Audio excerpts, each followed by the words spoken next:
السلام عليكم ورحمة الله.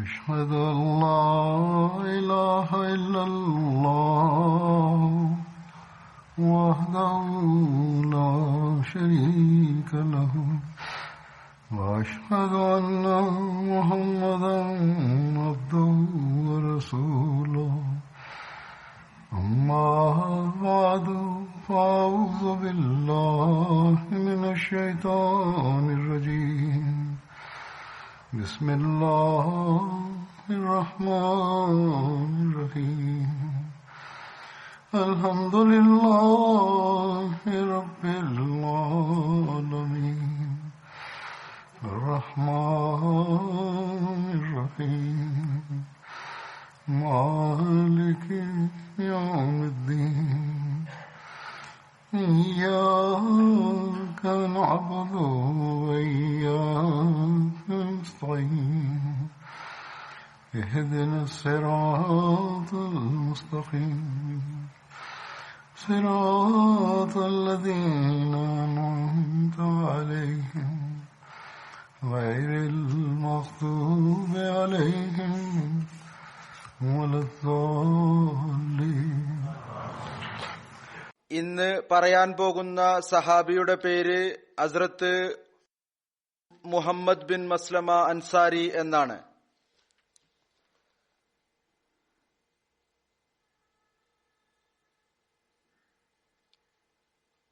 ഹസ്രത്ത് മുഹമ്മദിന്റെ പിതാവിന്റെ പേര് മസ്ലമ ബിൻ സലമ എന്നായിരുന്നു. അദ്ദേഹത്തിന്റെ പിതാമഹന്റെ പേര് സലമ എന്നും ഖാലിദ് എന്നും വിവരിക്കപ്പെട്ടിട്ടുണ്ട്. അദ്ദേഹത്തിന്റെ മാതാവ് ഉമ്മ സഹം ആയിരുന്നു. അവരുടെ പേര് ഖുലൈദ ബിൻത് അബു ഉബൈദ എന്നായിരുന്നു. അവരുടെ ബന്ധം അൻസാറുകളുടെ ഗോത്രമായ ഔസുമായിട്ടായിരുന്നു. അബ്ദേഷീൽ ഗോത്രത്തിന്റെ സഖ്യകക്ഷിയായിരുന്നു അവർ. ഹസ്രത്ത് മുഹമ്മദ് ബിൻ മസ്ലമയുടെ സ്ഥാനപ്പേര് അബു അബ്ദുല്ല എന്നും അബ്ദുറഹ്മാൻ എന്നും അബു സഈദ് എന്നും വിവരിക്കപ്പെട്ടിട്ടുണ്ട്. അല്ലാമ ഇബ്നു ഹജറിന്റെ അഭിപ്രായത്തിൽ അബു അബ്ദുല്ലയാണ് കൂടുതൽ ശരിയായിട്ടുള്ളത്. മറ്റൊരു അഭിപ്രായത്തിൽ അവിടുന്ന് നബി സല്ലല്ലാഹു അലൈഹി വസല്ലമയുടെ നിയോഗത്തിന് 22 വർഷങ്ങൾക്ക് മുമ്പാണ് ജനിച്ചത്. ആ ആളുകൾപ്പെട്ട ആളായിരുന്നു ആരുടെ പേരാണോ ജാഹിലിയത്ത് കാലഘട്ടത്തിൽ മുഹമ്മദ് എന്ന് വെച്ചിട്ടുള്ളത്.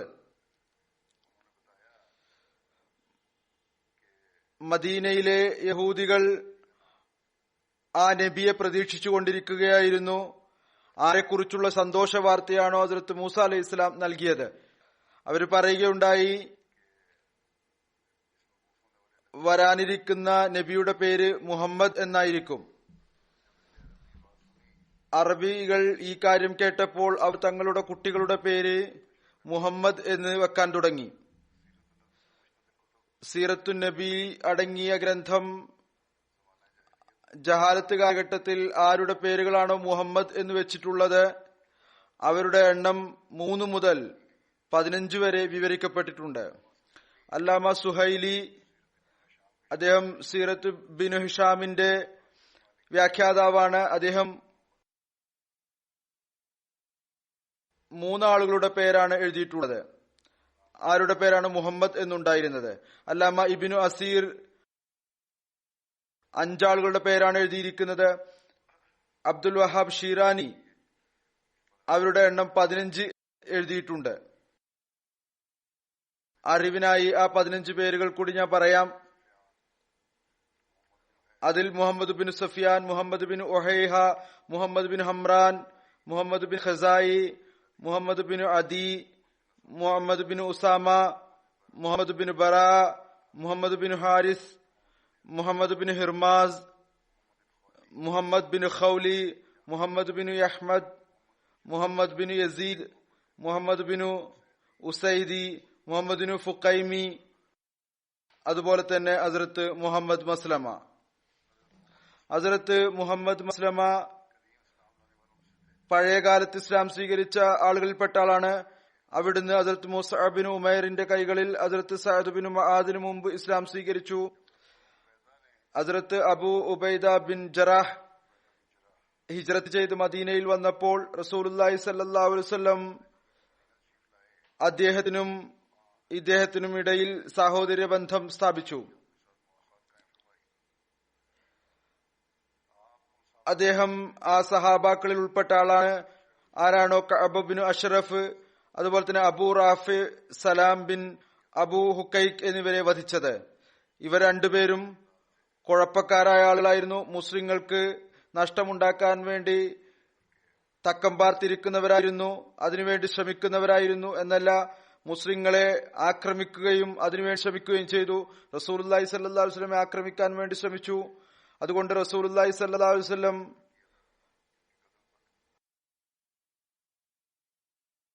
ഇദ്ദേഹത്തെയാണ് ഇവരെ വധിക്കുന്നതിന് വേണ്ടി നിശ്ചയിച്ചത്.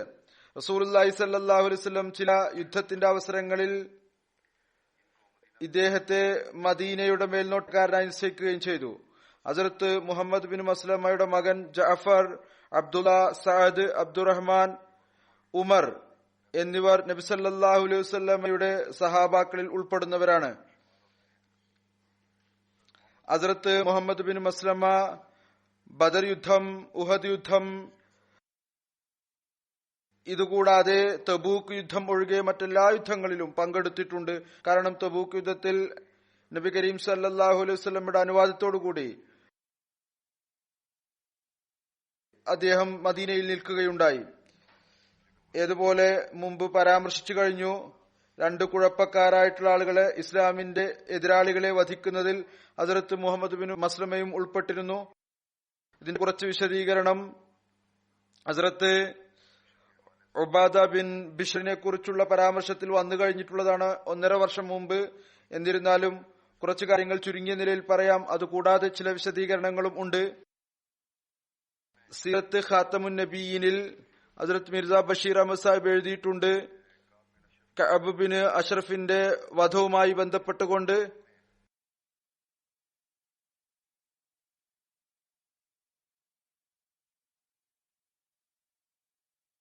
മദീനയിലെ യഹൂദികളുടെ മനസ്സിലുള്ള ശത്രുത ബദർ യുദ്ധത്തിലൂടെ വെളിപ്പെട്ടതുപോലെ അവർ അതിൽ മുന്നോട്ട് പോയിക്കൊണ്ടിരുന്നു. കഅബ് ബിൻ അഷ്റഫിന്റെ വധവും അതേ ശൃംഖലയിലെ ഒരു കണ്ണിയാണ്.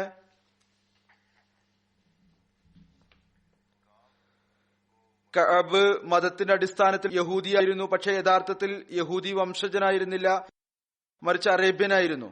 അയാളുടെ പിതാവ് അഷ്റഫ് ബനു നബാൻ ഗോത്രത്തിലെ സമർത്ഥനും എവിടെയും ഓടിച്ചാടി നടക്കുന്ന വ്യക്തിയുമായിരുന്നു.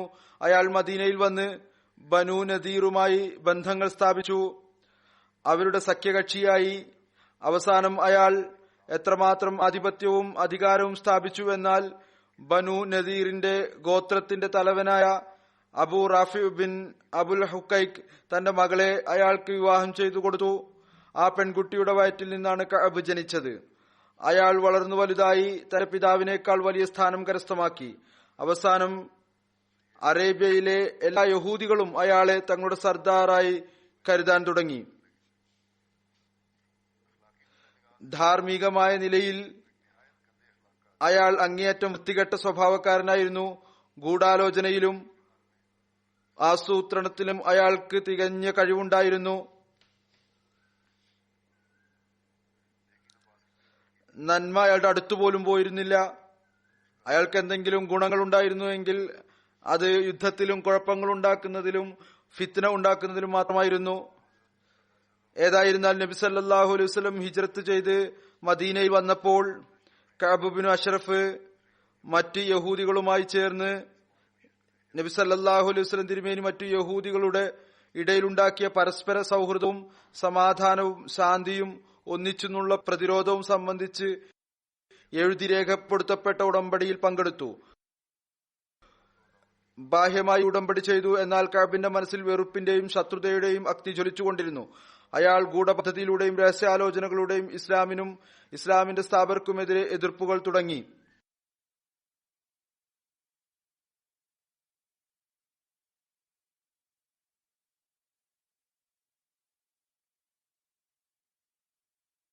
കഅബിന്റെ എതിർപ്പ് ഭയാനകമായ രീതി പ്രാപിച്ചു. അത് വർദ്ധിച്ചുകൊണ്ടേയിരുന്നു എതിർപ്പ്. അവസാനം ബദർ യുദ്ധം കഴിഞ്ഞതിനു ശേഷം അയാൾ കലഹങ്ങളുടെയും കുഴപ്പങ്ങളുടെയും മാർഗം സ്വീകരിച്ചു. തൽഫലമായി മുസ്ലിങ്ങൾക്ക് അങ്ങേയറ്റം ഭയാനകമായ അവസ്ഥ ഉണ്ടായി. ബദറിലെ വിജയം ഇസ്ലാമിന് ഊഹിക്കാൻ പറ്റാത്ത വിധത്തിൽ കെട്ടുറപ്പുള്ളതാക്കുന്നുവെന്ന് അയാൾക്ക് ഉറപ്പായപ്പോൾ അയാൾ കോപത്തിൽ കലിതുള്ളി.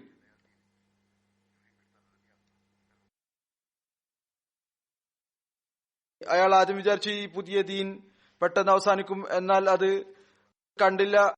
ബദറിന്റെ ഫലം കണ്ടപ്പോൾ ഇത് അത്ര പെട്ടെന്ന് ഇല്ലാതായി തീരും എന്ന് അയാൾ വിചാരിച്ചില്ല.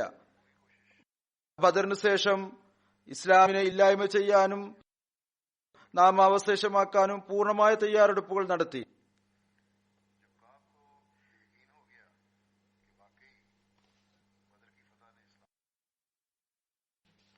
ബദറിലെ വിജയം ഇസ്ലാമിന് ഊഹിക്കാൻ പറ്റാത്ത വിധത്തിൽ കെട്ടുറപ്പുള്ളതാക്കിയിരിക്കുന്നുവെന്ന് അയാൾക്ക് ഉറപ്പായപ്പോൾ അയാൾ കോപത്താൽ കലിതുള്ളി.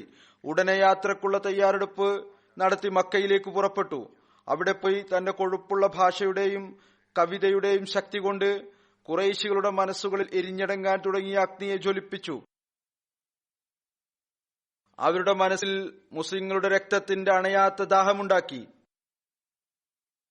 അവരുടെ നെഞ്ചകങ്ങളെ പ്രതികാരത്തിന്റെയും ശത്രുതയുടെയും വികാരങ്ങൾ കൊണ്ട് നിറച്ചു.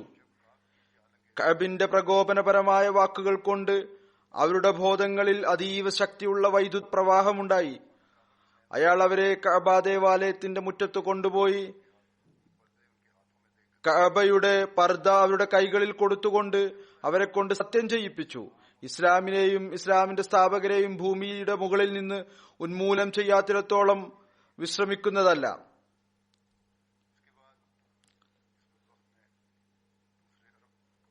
ഇതിനുശേഷം ഈ ദുഷ്ടൻ മറ്റ് അറബ് ഗോത്രങ്ങളിലേക്ക് പോയി ഓരോ ജനതയിലും ചുറ്റിക്കറങ്ങി മുസ്ലിങ്ങൾക്കെതിരിൽ ജനങ്ങൾ പ്രകോപിപ്പിച്ചു. പിന്നീട് മദീനയിൽ തിരിച്ചെത്തി മുസ്ലിം സ്ത്രീകളെ അധിക്ഷേപിച്ചു. അതായത് തന്റെ ആവേശം കൊള്ളിക്കുന്ന കവിതകളിൽ അങ്ങേയറ്റം വൃത്തികെട്ട രീതിയിൽ മുസ്ലിം സ്ത്രീകളെ കുറിച്ച് പറഞ്ഞു. ഏതുവരെ എന്നാൽ നുബുവത്ത് കുടുംബത്തിലെ സ്ത്രീകളെയും തന്റെ കവിതയിൽ കുർബാനമാക്കി.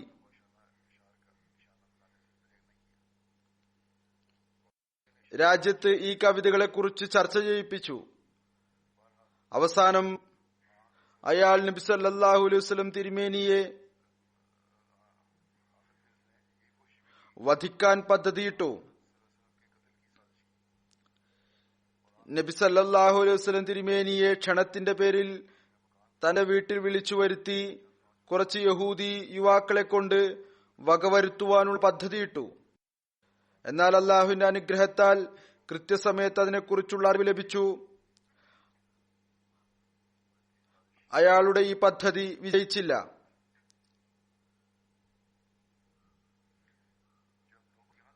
കാര്യം ഇത്ര വരെ എത്തിയപ്പോൾ കഅബിനെതിരിൽ കരാർ ലംഘനം, രാജ്യദ്രോഹം, യുദ്ധാഹ്വാനം, കലഹമുണ്ടാക്കൽ, ചീത്ത പറയൽ, വധശ്രമം തുടങ്ങിയ കുറ്റകൃത്യങ്ങൾ തെളിഞ്ഞു കഴിഞ്ഞു.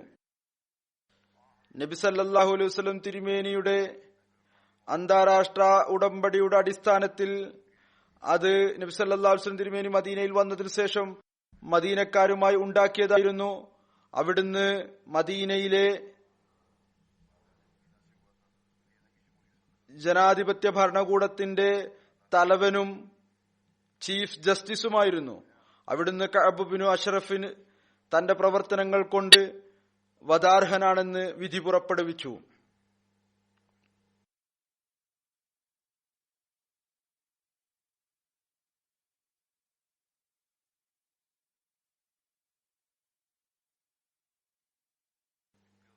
പക്ഷേ ആ നേരത്ത് കഅബിന്റെ കലഹം കാരണത്താൽ അയാളെ പരസ്യമായി വധിച്ചാൽ മദീനയിൽ ആഭ്യന്തര കലഹം പൊട്ടിപ്പുറപ്പെടാൻ സാധ്യതയുണ്ടായിരുന്നു.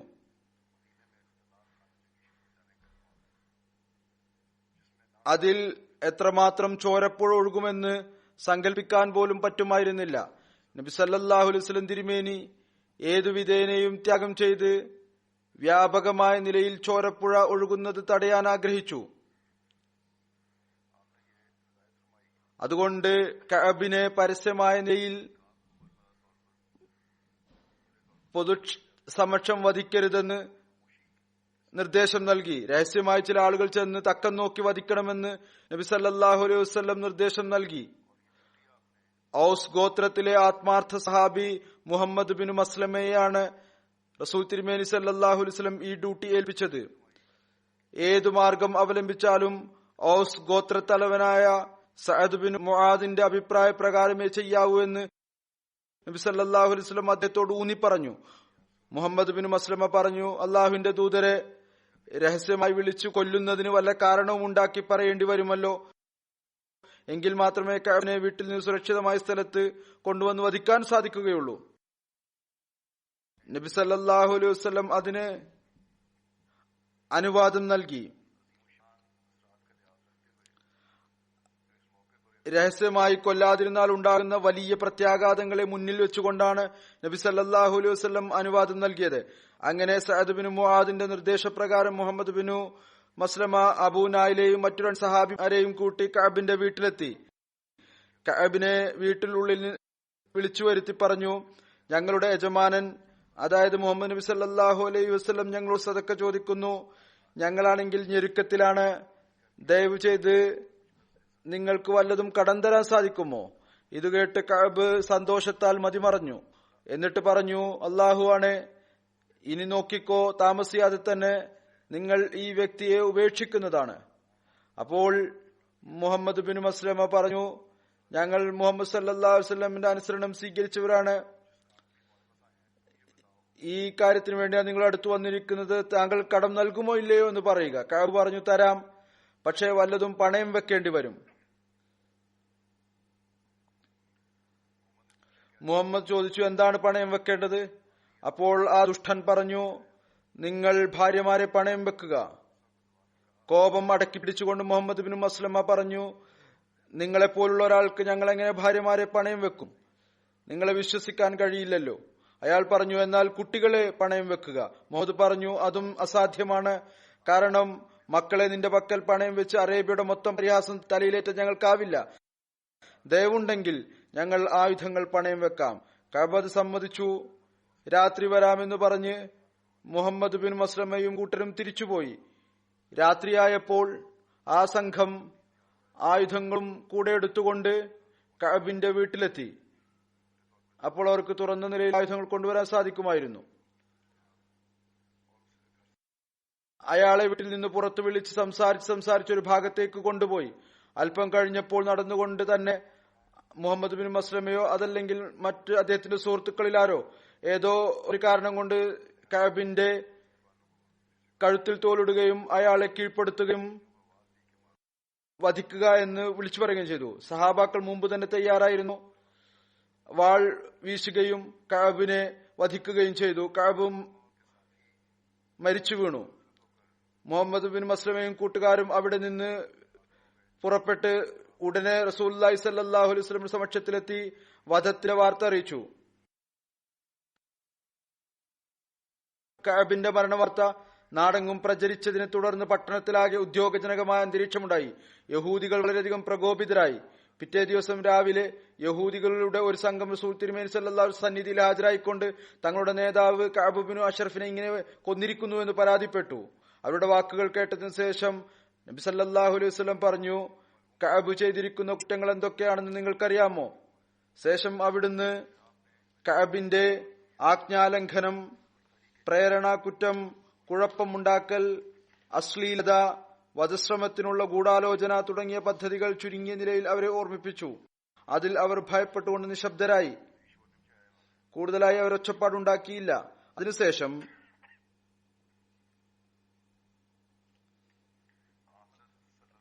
നബി സല്ലല്ലാഹു അലൈഹി വസല്ലം അവരോട് പറഞ്ഞു, കുറഞ്ഞപക്ഷം ഇനിയെങ്കിലും സമാധാനത്തോടും സഹകരണത്തോടും കൂടി കഴിയുക. വിദ്വേഷവും കുഴപ്പവും നിങ്ങൾ വിതയ്ക്കരുത്. അങ്ങനെ യഹൂദികളുടെ സമ്മതത്തോടുകൂടി പുതിയ കരാർ എഴുതപ്പെട്ടു. മുസ്ലിങ്ങളോടൊപ്പം സമാധാനത്തോടെ കഴിയുമെന്നും വിദ്വേഷവും ഫിത്നയും ഉണ്ടാക്കുന്നതല്ലെന്നുള്ള കരാർ യഹൂദികൾ പുതുക്കി. യഹൂദികൾ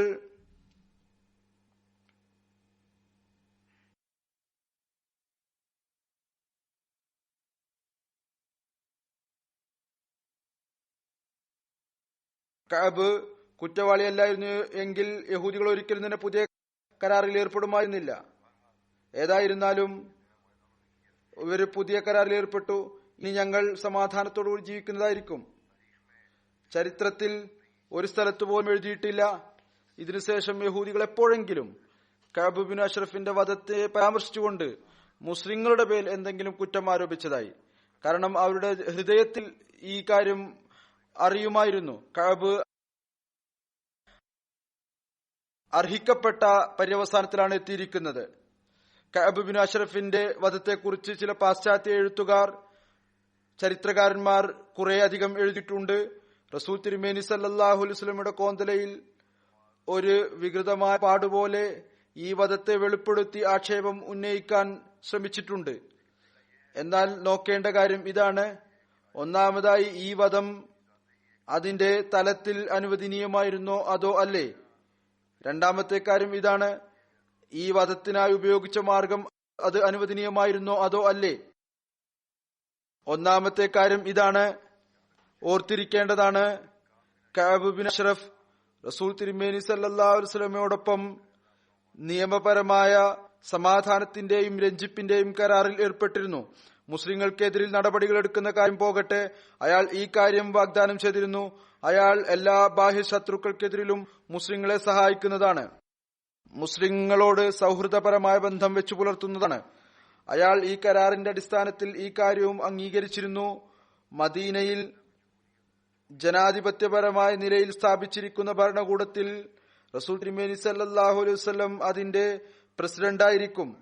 എല്ലാവിധത്തിലുള്ള തർക്കങ്ങളിലും മറ്റും റസൂൽ തിരുമേനി സല്ലല്ലാഹു അലൈഹി വസല്ലമയുടെ വിധി എല്ലാവർക്കും സ്വീകരിക്കേണ്ടത് നിർബന്ധമായിരിക്കും. അങ്ങനെ ചരിത്രത്തിൽ നിന്ന് ഈ കാര്യം വ്യക്തമാണ്. ഈ കരാറിന്റെ അടിസ്ഥാനത്തിൽ യഹൂദികൾ തങ്ങളുടെ കേസുകൾ റസൂൽ തിരുമേനി സല്ലല്ലാഹു അലൈഹി വസല്ലമയുടെ സമക്ഷം കൊണ്ടുവരാറുണ്ടായിരുന്നു. അവിടുന്ന് അവരിൽ വിധി പുറപ്പെടുവിച്ച് നൽകുകയും ചെയ്യുമായിരുന്നു. അഥവാ ഇത്തരം സാഹചര്യങ്ങൾ നിലനിൽക്കെ കഅബ് എല്ലാ തരത്തിലുള്ള കരാറുകളും സന്ധികളും വലിച്ചെറിഞ്ഞുകൊണ്ട് മുസ്ലിങ്ങൾക്ക് എതിരിൽ എന്നല്ല, യഥാർത്ഥത്തിൽ ഇതാണ് അന്നത്തെ ഭരണകൂടത്തിനെതിൽ വഞ്ചന കാണിച്ചുവെങ്കിൽ, മദീനയിൽ ഫിത്നയുടെയും കുഴപ്പത്തിന്റെയും വിത്ത് വിതക്കുകയും രാജ്യത്തിൽ യുദ്ധത്തിന്റെ അഗ്നി കത്തിക്കാൻ ശ്രമിക്കുകയും ചെയ്തുവെങ്കിൽ, മുസ്ലിങ്ങൾക്കെതിരിൽ അറേബ്യൻ ഗോത്രങ്ങളെ ഭയാനകമായ നിലയിൽ പ്രകോപിപ്പിക്കുകയും റസൂൽ തിരുമേനി സല്ലല്ലാഹു അലൈഹി വസല്ലമയെ വധിക്കാൻ വേണ്ടി ഗൂഢാലോചന നടത്തുകയും ചെയ്തുവെങ്കിൽ, ഇത്തരം ഒരു സാഹചര്യത്തിൽ കഅബിന്റെ കുറ്റം എന്നല്ല ഒരുപാട് കുറ്റങ്ങളുടെ സമ്മേളനം അയാൾക്കെതിൽ എന്തെങ്കിലും നടപടിയെടുക്കാതിരിക്കാൻ തക്കതായിരുന്നില്ല.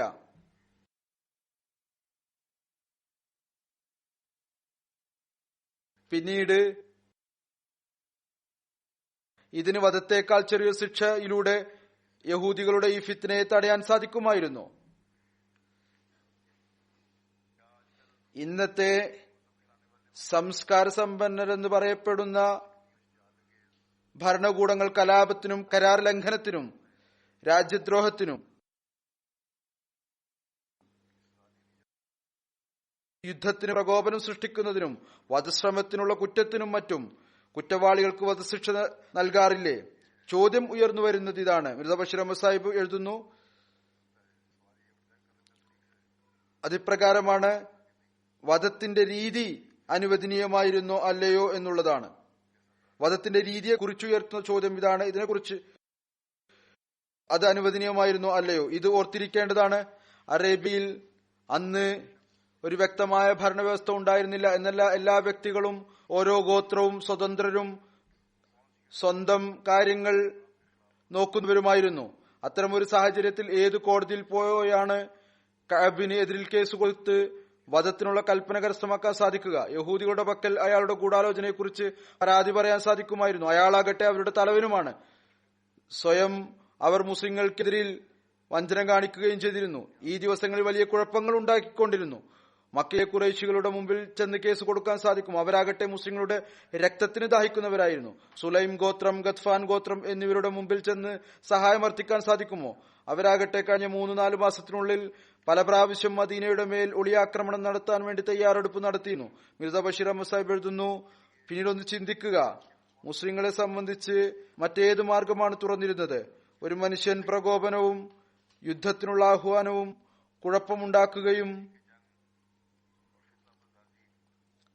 വധശ്രമത്തിന് ഗൂഢാലോചനകൾ നടത്തുകയും ചെയ്ത കാരണം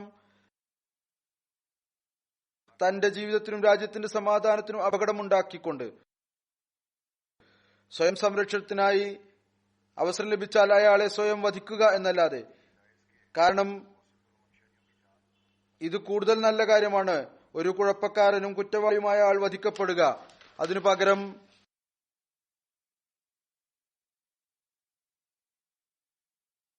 സമാധാനപ്രിയരായ അനേകം പൗരന്മാരുടെ ജീവൻ രക്ഷപ്പെടുത്തുകയും ചെയ്യുക. രാജ്യത്തെ സമാധാനം നശിക്കുന്നതിനും പകരം ഈ കാര്യവും ഓർത്തിരിക്കേണ്ടതാണ്. ഈ കരാറിന്റെ അടിസ്ഥാനത്തിൽ ഏതൊന്നാണ് ഹിജ്റത്തിന് ശേഷം മുസ്ലിങ്ങൾക്കും യഹൂദികൾക്കും ഇടയിൽ ഉണ്ടായിരുന്നത്, റസൂൽ തിരുമേനി സല്ലല്ലാഹു അലൈഹി വസല്ലമക്ക് കേവലം ഒരു സാധാരണ പൗരന്റെ സ്ഥാനമല്ല ഉണ്ടായിരുന്നത്, മറിച്ച് അവിടുന്ന് ഈ ജനാധിപത്യ ഭരണകൂടത്തിന്റെ തലവനായി നിശ്ചയിക്കപ്പെട്ടിരുന്നു. ഏതൊന്നാണോ മദീനയിൽ സ്ഥാപിക്കപ്പെട്ടത്, അങ്ങേക്ക് ഈ അധികാരം നൽകിയിരുന്നു. എല്ലാ തർക്കങ്ങളിലും രാഷ്ട്രീയ കാര്യങ്ങളിലും അവിടുന്ന് എന്തൊരു തീരുമാനമാണോ എടുക്കുന്നത് അത് അങ്ങേക്ക് എടുക്കാവുന്നതാണ്. അതുകൊണ്ട് അവിടുന്ന് രാജ്യത്തിന്റെ പ്രയോജനത്തെ മുന്നിൽ കണ്ടുകൊണ്ട് കഅബിന്റെ കുഴപ്പം സൃഷ്ടിക്കൽ കാരണം അയാളെ വധാർഹനായി വിധിച്ചു. ഈ വധിക്കാനുള്ള വിധിയെ ഒരു വിധത്തിലുള്ള ആക്ഷേപത്തിനും ഇടമില്ല. പിന്നീട് ചരിത്രത്തിൽ ഈ കാര്യം കൂടി തെളിയുന്നു. സ്വയം യഹൂദികൾ കഅബിന്റെ ഈ ശിക്ഷയെ അയാളുടെ കുറ്റത്തിന്റെ അടിസ്ഥാനത്തിൽ നിർബന്ധമായി മനസ്സിലാക്കി നിശബ്ദത പാലിച്ചു. അതിനെക്കുറിച്ച് ആരോപണമൊന്നും ഉന്നയിച്ചില്ല. അഥവാ ഈ ആരോപണം ഉന്നയിച്ചാൽ എന്തുകൊണ്ട് അങ്ങനെ ചെയ്തില്ല? വധത്തിന് കൽപ്പന നൽകുന്നതിന് മുമ്പ് യഹൂദികളെ വിളിച്ച് അവരെ കഅബിന്റെ കുറ്റകൃത്യങ്ങളെ കുറിച്ച് കേൾപ്പിച്ചു കൊടുക്കുകയും തെളിവ് സ്ഥാപിക്കപ്പെട്ടതിനു ശേഷം അയാളെ പ്രത്യക്ഷത്തിൽ തുറന്ന നിലയിൽ വധിക്കാനായി കൽപ്പന നൽകുകയും ചെയ്യുക. അതിനുള്ള മറുപടി ഇതാണ്. അപ്പോൾ അവസ്ഥ ഇത്രമാത്രം സങ്കീർണമായിക്കൊണ്ടിരിക്കുകയായിരുന്നു. അത്തരം മാർഗം അവലംബിക്കാതിരുന്നത് കൊണ്ട് സമുദായങ്ങൾ തമ്മിലുള്ള പ്രശ്നങ്ങൾ വർദ്ധിക്കുകയും എന്ന വലിയ അപകടമുണ്ടായിരുന്നു. മദീനയിൽ രക്തച്ചൊരിച്ചിലും ആഭ്യന്തര യുദ്ധത്തിന്റെയും വലിയ പ്രശ്നം ആരംഭിക്കുമായിരുന്നു എന്ന കാര്യത്തിൽ യാതൊരു അഭിപ്രായ വ്യത്യാസവുമില്ല.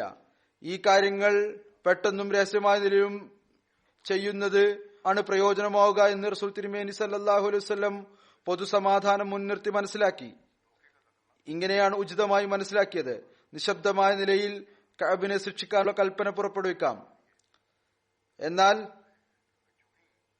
ഒരിക്കലും തന്നെ ഒരു വിധത്തിലുള്ള വഞ്ചനയും അടങ്ങിയിട്ടുണ്ടായിരുന്നില്ല. റസൂൽ തിരുമേനി സല്ലല്ലാഹു അലൈഹി വസല്ലം ഈ ഒരു ഉദ്ദേശം ഉണ്ടായിരുന്നില്ല. ഈ ശിക്ഷ എല്ലാ കാലത്തും രഹസ്യമായി ഇരിക്കണം. കാരണം യഹൂദികളുടെ സംഘം 2-ാമത്തെ ദിവസം രാവിലെ അങ്ങയുടെ മുന്നിൽ ഹാജരായപ്പോൾ റസൂൽ തിരുമേനി സല്ലല്ലാഹു അലൈഹി വസല്ലം ഉടനെ തന്നെ അസന്നിഗ്ധമായ നിലയിൽ അവരോട് എല്ലാ കാര്യങ്ങളും പറഞ്ഞു. ഈ പ്രവർത്തികളുടെ മുഴുവൻ ഉത്തരവാദിത്വവും സ്വയം ഏറ്റെടുത്തുകൊണ്ട് ഇതിലൊരു വഞ്ചനയും ഇല്ല എന്ന് പറയുകയും ചെയ്തു. യഹൂദികളോട് ഈ കാര്യം വ്യക്തമായ നിലയിൽ പറയുകയും ചെയ്തു. ഈ ഭയാനകമായ കുറ്റകൃത്യങ്ങൾ കാരണമാണ് കഅബിന് ഈ ശിക്ഷ നിർദ്ദേശിക്കപ്പെട്ടത്. അതേ കൽപ്പന പ്രകാരം നടപ്പിലാക്കുകയും ചെയ്തു. പിന്നീടുള്ള ആരോപണം ഇതാണ്.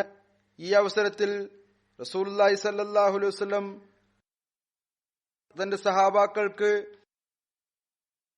വഞ്ചനയും കളവും നടത്താനുള്ള അനുവാദം നൽകി. ഇതാകട്ടെ തികച്ചും തെറ്റായ കാര്യമാണ്. സഹിയായ നിവേദനം ഇതിനെ ഖണ്ഡിക്കുന്നു.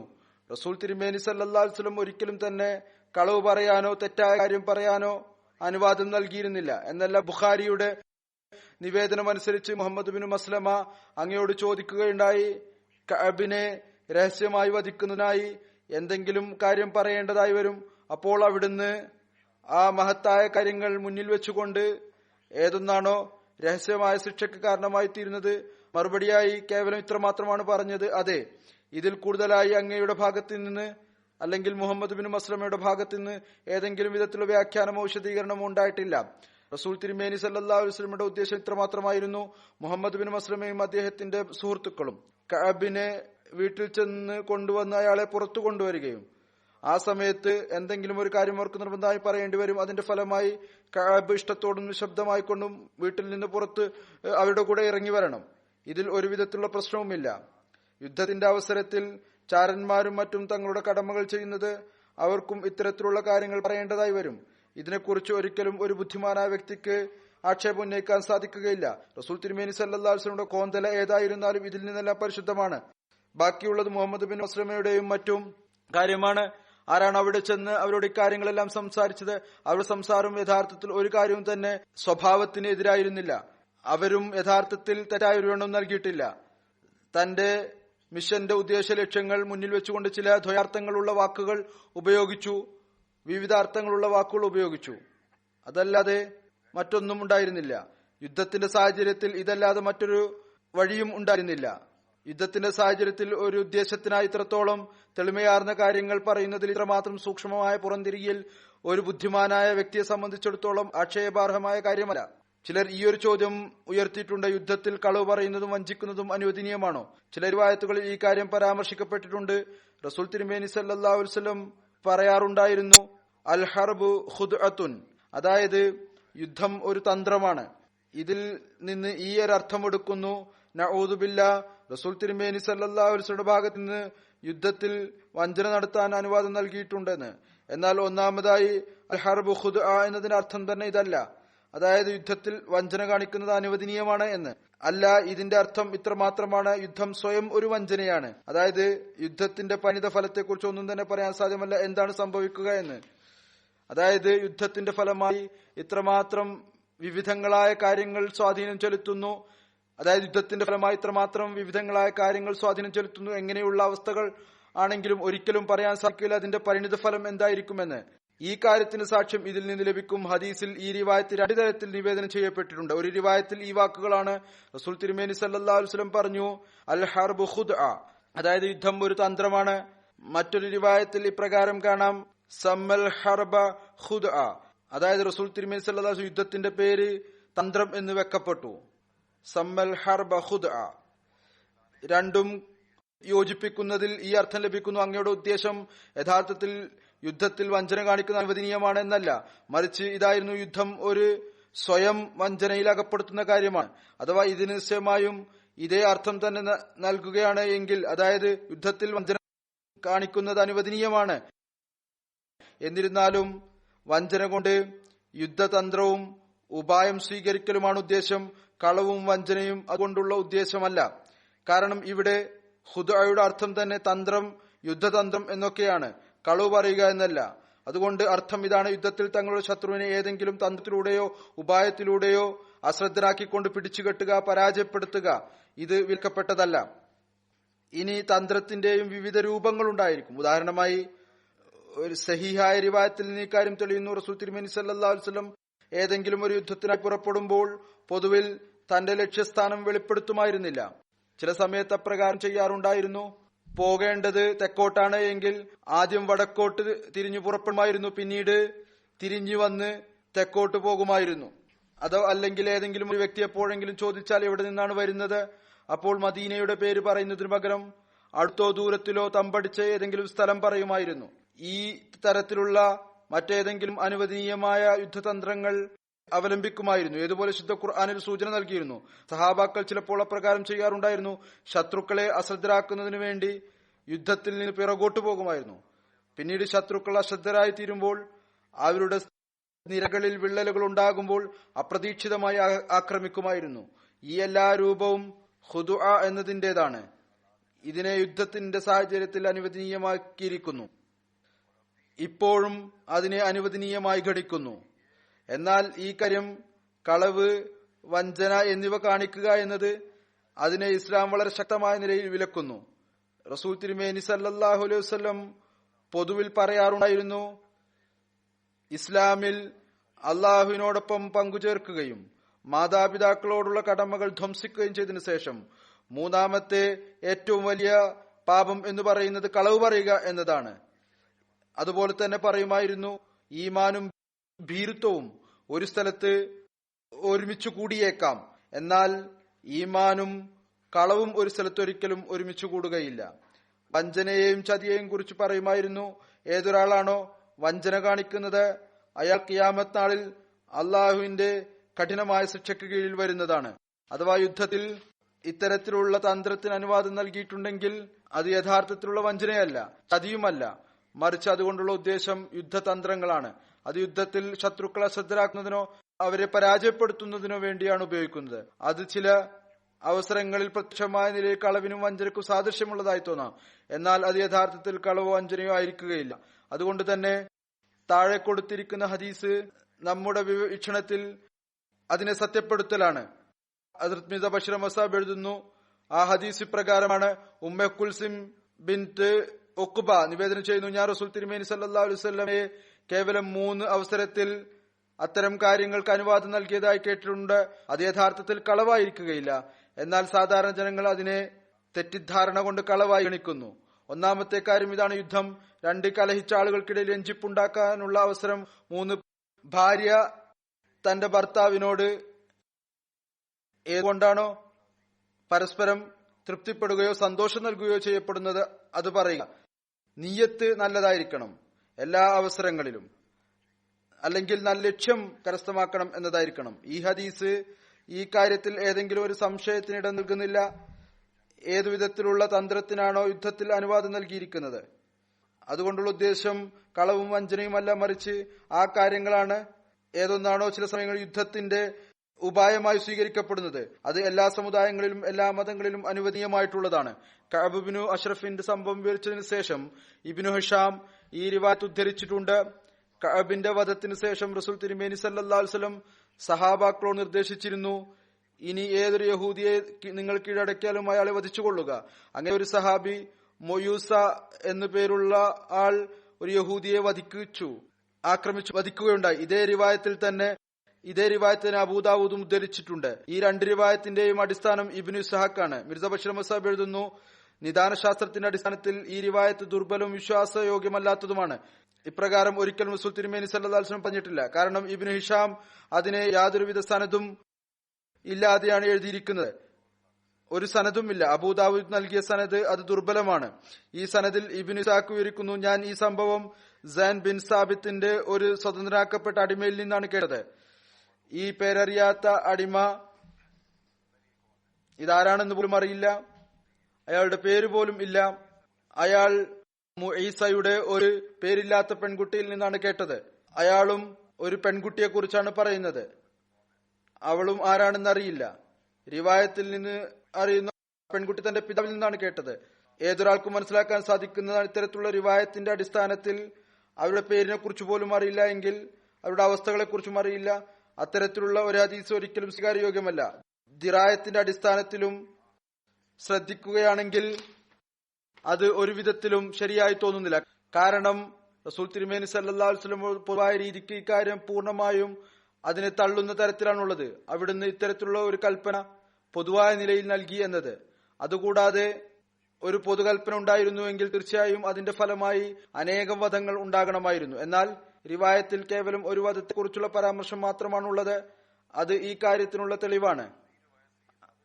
അത് കൊണ്ട് പൊതുവായ നിലയിൽ ഈ കാര്യം മനസ്സിലായി കഴിഞ്ഞാൽ, സഹിഹായ നിവേദനത്തിൽ ഈ കാര്യം തെളിഞ്ഞു കഴിഞ്ഞാൽ, 2ാമത്തെ ദിവസം തന്നെ യഹൂദികളുമായി പുതിയ കരാറുണ്ടായി. ഈ അവസ്ഥയിൽ ഇതൊരിക്കലും തന്നെ സ്വീകരിക്കാൻ സാധ്യമല്ല. ഈ കരാറുണ്ടായിരിക്കെ ഇത്തരത്തിലുള്ള കൽപ്പന നടത്തി എന്നത്. അഥവാ ഇത്തരത്തിലുള്ള എന്തെങ്കിലും ഒരു സംഭവം ഉണ്ടായി എങ്കിൽ യഹൂദികൾ ഇതിനെക്കുറിച്ച് നിശ്ചയമായും ശബ്ദം ഉയർത്തുമായിരുന്നു, ഒച്ചപ്പാടുണ്ടാക്കുമായിരുന്നു. എന്നാൽ ഒരു ചരിത്ര നിവേദനത്തിൽ നിന്നും വ്യക്തമാകുന്നില്ല യഹൂദികളുടെ ഭാഗത്ത് നിന്ന് എപ്പോഴെങ്കിലും ഇത്തരത്തിലുള്ള ഏതെങ്കിലും പരാതി ഉണ്ടായതായി. അതുകൊണ്ട് റിവായത്തിന്റെയും ദിറായത്തിന്റെയും അടിസ്ഥാനത്തിൽ 2 നിലയിലും ഈ കഥ തെറ്റാണെന്ന് തെളിയുന്നു. അഥവാ ഇതിൽ എന്തെങ്കിലും യാഥാർത്ഥ്യമുണ്ടെന്ന് മനസ്സിലാക്കാൻ സാധിച്ചാൽ തന്നെ ഇത്രമാത്രമാണ്. കഅബ് ഇബ്നു അഷ്റഫ് വധത്തിന് ശേഷം മദീനയിൽ ഒരു ബഹളമുണ്ടായി. യഹൂദികൾ ആവേശത്തിലായി. അപ്പോൾ റസൂൽ തിരുമേനി സല്ലല്ലാഹു അലൈഹി വസല്ലം യഹൂദികളുടെ ഭാഗത്ത് നിന്ന് അപകടമുണ്ടാകും എന്ന് വിചാരിച്ച് സഹാബാക്കളോട് ഇപ്രകാരം പറഞ്ഞിട്ടുണ്ടായിരിക്കാം. സാധ്യതയുണ്ട്. ഇതിനും ഒരു വ്യക്തമായ തെളിവൊന്നുമില്ല. ഏതൊരു യഹൂദിയുടെ ഭാഗത്തു നിന്നാണോ നിങ്ങൾക്ക് അപകടമുള്ളത്, നിങ്ങളെ ആക്രമിക്കുകയാണെങ്കിൽ നിങ്ങൾക്ക് അവരെ പ്രതിരോധം എന്ന നിലയിൽ വധിക്കാവുന്നതാണ്. എന്നാൽ അറിയാൻ സാധിക്കുന്നു ഈ അവസ്ഥ ഏതാനും കേവലം മണിക്കൂറുകൾ മാത്രമാണ് ഉണ്ടായിരുന്നത്.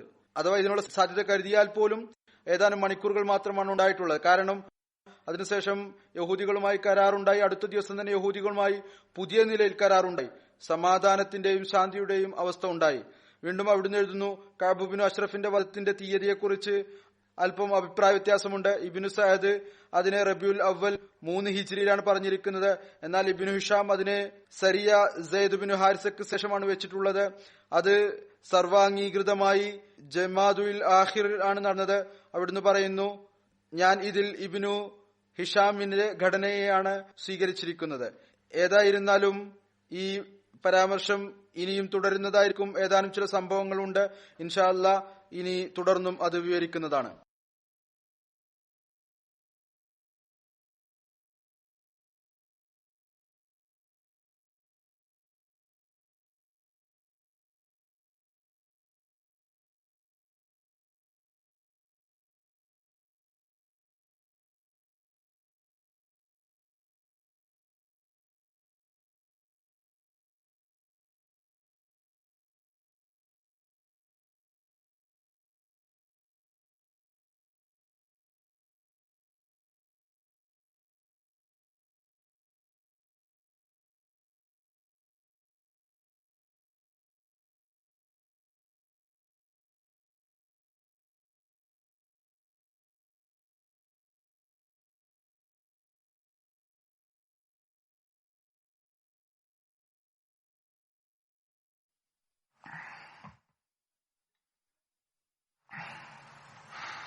الحمد لله نحمده ونستعينه ونستغفره ونؤمن به ونتوكل عليه ونعوذ بالله من شرور أنفسنا ومن سيئات أعمالنا من يهده الله فلا مضل له ومن يضلل فلا هادي له